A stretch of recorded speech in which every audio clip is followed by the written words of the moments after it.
And good afternoon, everybody. I'm Trace Gallagher in for Martha McCallum. This is the story. We begin, as you saw, with breaking news. A plane, we are being told, crashed and burned in a neighborhood in Brazil. This is in Sao Paulo, Brazil, or just outside it. We're being told that 62 people were on board this plane. It is a VOPAS plane, an ATR-72, which means it was a twin turboprop. You can see the video here. We believe it's cell phone video of the plane literally just falling out of the sky. Planes, as you know, do not just fall out of the sky, especially a twin turboprop. And if this was some sort of malfunction, you would assume it was only with one engine, not both. This plane looked like it was incapable of flying and it went into a death spiral. It's interesting here because plane crashes are extraordinarily rare across the world now. This plane was on the tail end. It was coming from Cascavel to Sao Paulo, about 450 miles. It was at the very tail end of the flight, so it wasn't at its normal altitude. So something happened as it got ready to land, to get into the approach mode. We are still looking for answers, but it did crash into a neighborhood. Let's bring in Nate Foy. He's got the breaking details live from New York. Nate, what else are we learning? Well, Trace, I can tell you that Brazil's president shared a sad update speaking at an event not long ago, saying that it appears there are no survivors right now. With 62 people on board, 58 passengers, and 4 crew members. You saw video of the plane coming down in a residential area. So right now there are questions about any possible collateral damage on the ground. As you see it again, the plane just spiraling towards the ground. Reportedly, according to reports right now, this happened at 1:25 p.m. local time.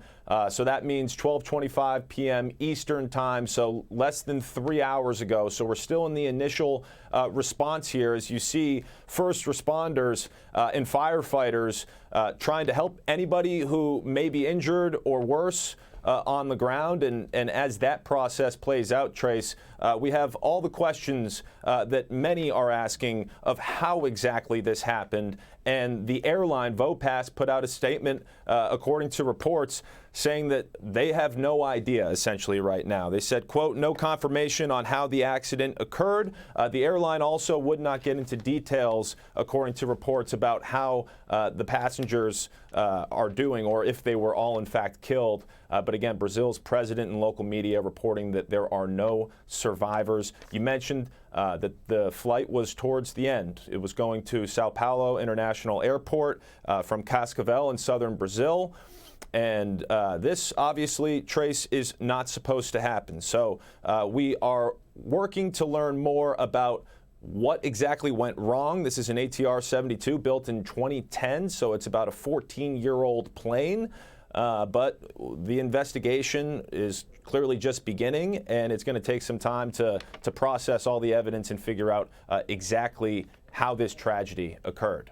We'll send it back to you, It's kind of notable, Nate, because, you know, the ATR-72s have been being built since 1988, 89. They went into production. It is an extremely safe plane. These are twin turboprops, which a lot of people say, oh, twin props, they are every bit as safe because they have the turbos, meaning they have essentially props with jet engines. They're very safe airlines. The safety record of the ATR-72 is extraordinarily good. There have been a few incidents, but that was mostly because of pilot error. And so they have been configured in different ways. We're told this plane was configured to be able to hold 68 passengers. We now know there were 58 passengers on board, as well as 4 crew members, 62 in all. We haven't been told, that the government hasn't come out and confirmed the number, but it looks like by all reporting that there are no survivors on board this plane. And it was one of those flights, kind of those things, Nate Foy, that it would be really hard to survive that because it was kind of a flat spin spiral, meaning that they either lost power altogether, the plane somehow stalled, or the pilots suffered some sort of spatial disorientation and just lost control. But that would be rare. Are we hearing any more from the Colombian government here about what this, or the Brazilian government, apologies, about what might have happened in the final moments? Any radio contact, any calls for Mayday? We are looking for that information as we speak right now, Trace. We do know that authorities in Sao Paulo have blocked off the crash site, so they're presumably going through any evidence right now and, again, trying to help any of the people who were injured or killed, possibly on the ground, who weren't a part of or weren't on the plane. But, you know, we do know that several homes have been hit, and you saw this was not the sort of crash where the pilots were able to glide down with sort of a crash landing. This was a really out of control spiraling situation where it doesn't appear like it would have been possible for anybody, you know, on the plane to have survived. And now it seems that the emergency response is focusing more so on people on the ground.